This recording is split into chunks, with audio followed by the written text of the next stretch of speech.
Here's the easy way to remove your golf grips. Set your compressor to 45 PSI. They just pop right off. Now, in particular, this works best if you're using something like Pure Grips where you don't need grip tape. This is just blue painter's tape, but it's a very easy way to do it. You can use the same method on a grip that is glued on or that uses normal grip tape and solvent, but it's a little bit more tricky, and you want to make sure you never exceed 45 PSI because the grip can explode. And it's typically recommended that if you're going to do this, that you get something like PVC pipe and put it over the grip just to prevent that from blowing up in your face. Now, I'm pretty confident this isn't going to do that, and I've already cut the grip a little bit here. But if you wanted to save a grip, this is the easiest way to do it. So as you're blowing the air in, you can feel the whole grip release with your hand, and then you can just twist it right off.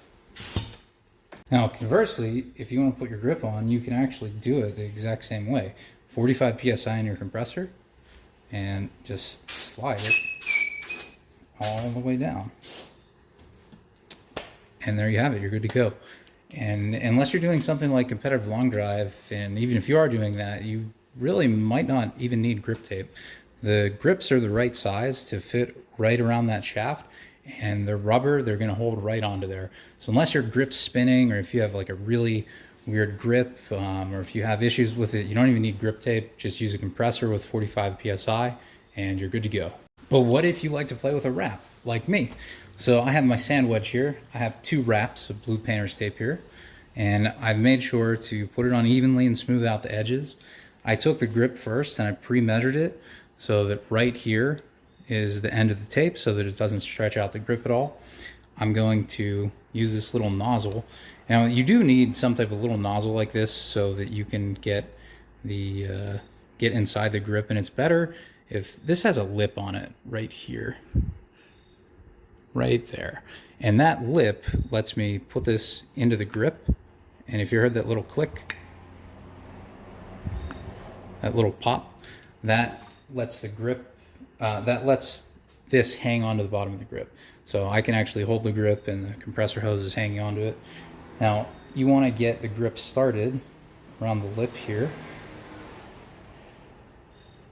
And once you've got it on there and you've got your compressor set to 45 PSI, you're going to start to blow air in while you're also squeezing right here.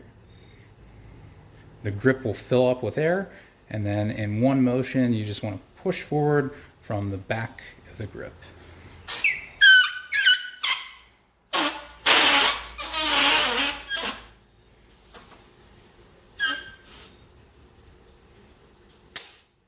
Now, I was holding onto the grip there to make sure that it didn't stretch out, because when you do this, this is filled up with air and it's compressed, and the compressor hose is actually blocking the air from escaping.